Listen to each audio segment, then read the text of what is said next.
Hello, नमस्कार सखींनो. उज्ज्वलाच kitchen खट्ट्यामध्ये आपलं सर्वांचं स्वागत. तर हे पहा, आज आपण दोन प्रकारच्या चटण्या पाहणार आहोत. एक हे काळे खुरासणे, काही ठिकाणी याला कारळं म्हणतात, आम्ही खुरासणे म्हणतो आमच्या इकडे. या खुरासण्याची एक चटणी बनवणार आहोत आणि एक जवसाची चटणी बनवणार आहोत. तर प्रथम आपण जवसाची चटणी बनवून घेऊया. हे पहा, मी अर्धी वाटी जवस घेतलेला आहे. आता हे सर्व मध्यम गॅसवर आपल्याला भाजून घ्यायचे आहे. अजिबात मोठा गॅस करायचा नाहीये. छान असे आतून खरपूस होईपर्यंत आपल्याला हे भाजून घ्यायचे आहे. मग एकदम बारीक गॅसवर, लो फ्लेमवर. जवस हे आपल्या शरीरासाठी खूप चांगलं आहे, आरोग्यासाठी, सगळ्यांसाठी आरोग्यासाठी चांगलं आहे. स्त्रियांसाठी तर खूपच हे रामबाण आहे. हे पण छान असं आपलं भाजत आहे. अजिबात घाई करायची नाहीये. छान असं खरपूस होईपर्यंत भाजून घ्यायचं आहे. ते जर व्यवस्थित भाजलं नाही तर गुळगुळीत असं लागतं. त्यामुळे छान भाजून घ्यायचं आहे. हे ज्यांना डायबिटीस आहे त्यांच्यासाठी सुद्धा खूप हे चांगले जवस असतात. वजन कमी करण्यासाठी सुद्धा हे जवस चांगलं असतं. केसांच्या वाढीसाठी सुद्धा हे जवस खूप चांगलं असतं. त्याचे खूप सारे असे फायदे आहेत जवसाचे. जवस आपण तसे खात नाही, तर चटणी केली तर आपण आपल्या शरीरात जाऊन त्याचे चांगले फायदे होतात. चटणीच्या स्वरूपात खायचे.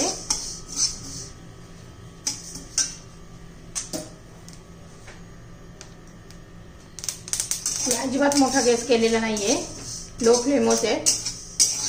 हे बघा, आता भाजत आलेले आहे. हे पण तडतड असा आवाज यायला लागलेला आहे. याचा अर्थ आपले भाजलेले आहे.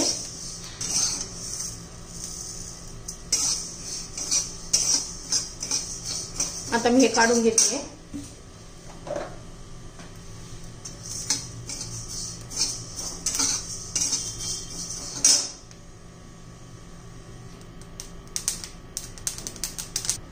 आता पहा, मी जवस काढून घेतलेले आहे.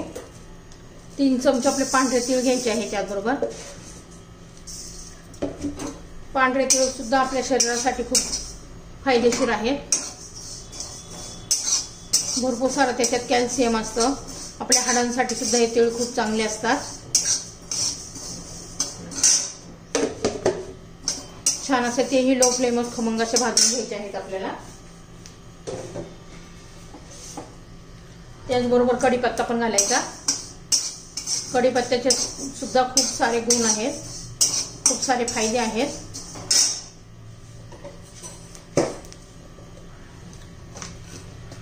त्याचबरोबर 1 चमचा धणे पण घालायचे आहेत. धणे सुद्धा शरीराला थंडावा देणारे आहेत, त्यासाठी धणे सुद्धा यात घालायचे. त्याचे सुद्धा सारे फायदे आहेत.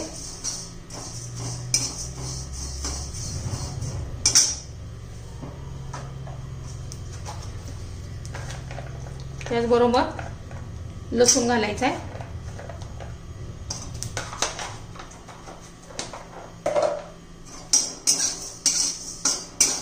लसूण सुद्धा हा खूप शरीराला चांगला असतो. लसणाच्या रोजच्या सेवनाने आपलं रक्त शुद्ध होतं.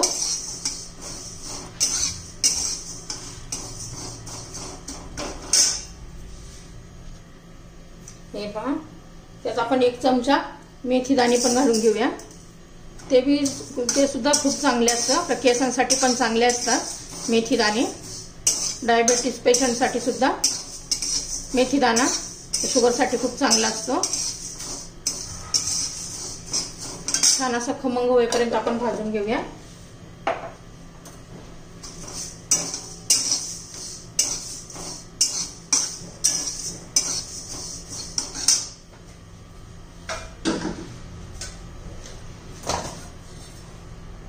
हे पहा, आता 1 चमचा बडीशेप पण घालायची आहे. 1 चमचा जिरं घालायचे.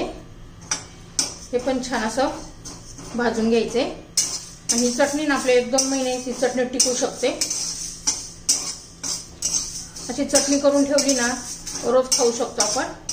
तोंडी लावण्यासाठी सुद्धा ही चटणीचा आपल्याला उपयोग होतो।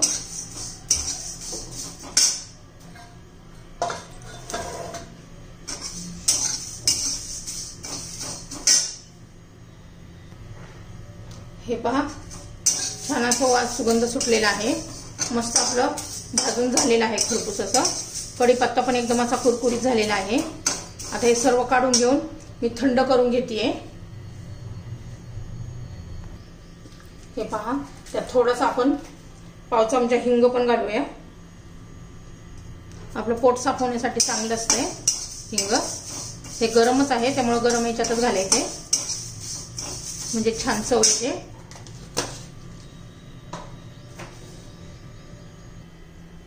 तर हे पहा, आपलं हे सर्व थंड झालेलं आहे।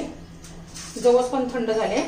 प्रथम आपण जवस घालून घेऊया आणि अगोदर हे फिरून घेऊया मिक्सर मध्ये चालू बंद करून। हे पहा, मी जवस बारीक करून घेतलेला आहे। आता त्यामध्ये हे आपलं तीळ हे सर्व घालून घेऊया। कढीपत्ता, लसूण, हिंग। आता त्याच्याबरोबर चवीनुसार मीठ घालून घ्यायचे।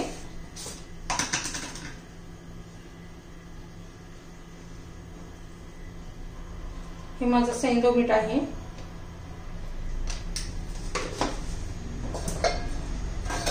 त्याचबरोबर लाल तिखट घालून घेऊया।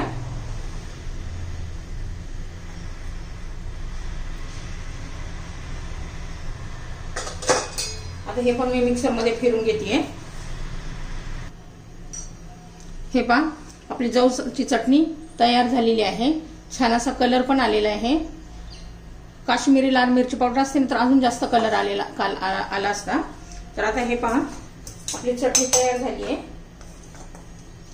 ही चटणी आपण 1-2 मिनिट स्टोर करू शकतो। फक्त काचेच्या बरणीमध्ये ठेवायची। स्टीलच्या डब्यात किंवा चिनी मातीच्या बरणीत नाही ठेवायची। ते स्टीलच्या डब्यात नाही ठेवायची, काचेच्या बरणीत किंवा चिनी मातीची बरणी जी असते छोटी त्याच्यामध्ये ठेवायची। हमखास महिना 1.5 महिन्याने टिकू शकते।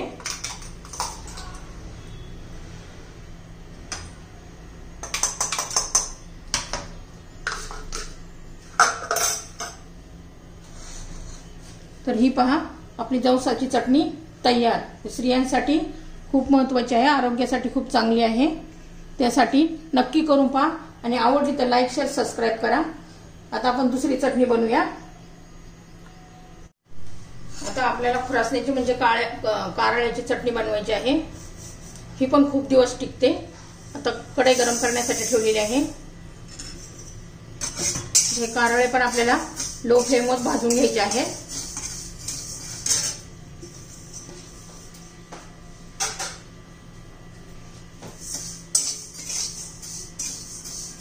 खरपूस असे भाजून घ्यायचे आहेत आपल्याला। याची पण खूप छान टेस्ट चव लागते या चटणीची।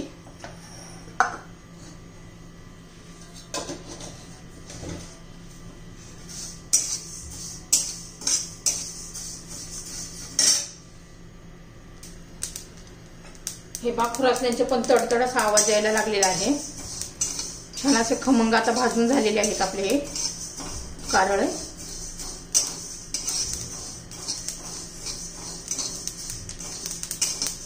आपण ही जवसाची किंवा ही कारळाची चटणी आपण कुठं फिरायला जाणार असो ट्रिपला वगैरे तर ती पण नेऊ शकतो, कारण ही भरपूर दिवस टिकते। आता हे झालेले आहे, मी काढून घेतेय। आता मी सुक्क खोबरं घातलेलं आहे।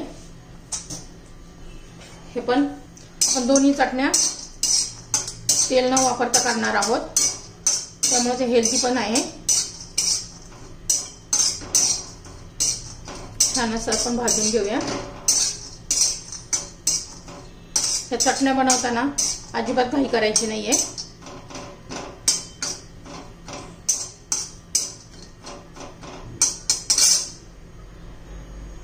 त्याचबरोबर आपण खोबऱ्याबरोबर लसूण पण घालणार आहोत।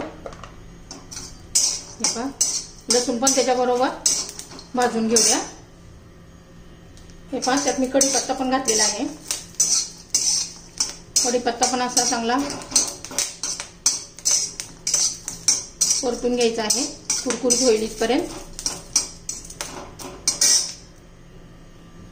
हे पण आता मी काढून घेते आणि थंड करून घेते। आता हे पहा, पहिली चटणी केल्यानंतर ते भांड आहे आपलं मिक्सरचं, त्यामुळे दिसते आतमध्ये असे। तर बघा हे खुरासने थंड झालेले आहेत कारळे, त्याच्यामध्ये आपण हे घालून घेऊया, खोबरं, लसूण, कढीपत्ता, त्याच्यात चवीनुसार मीठ घालून घेऊया।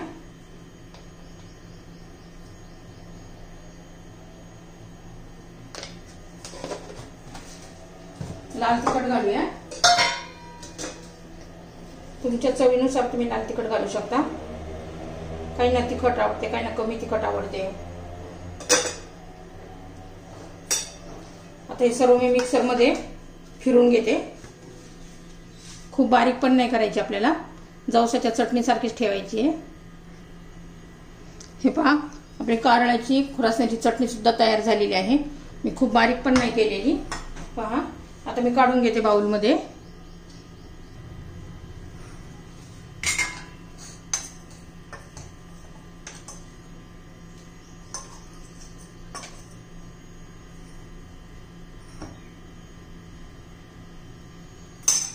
हे पहा, कारळ्याची चटणी सुद्धा तयार झालेली आहे।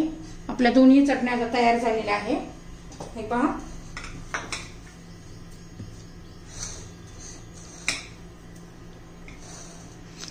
ही जवसाची चटणी आणि ही कारळ्याची चटणी, दोन्ही चटण्या खूप छान एकदम चविष्ट लागतात।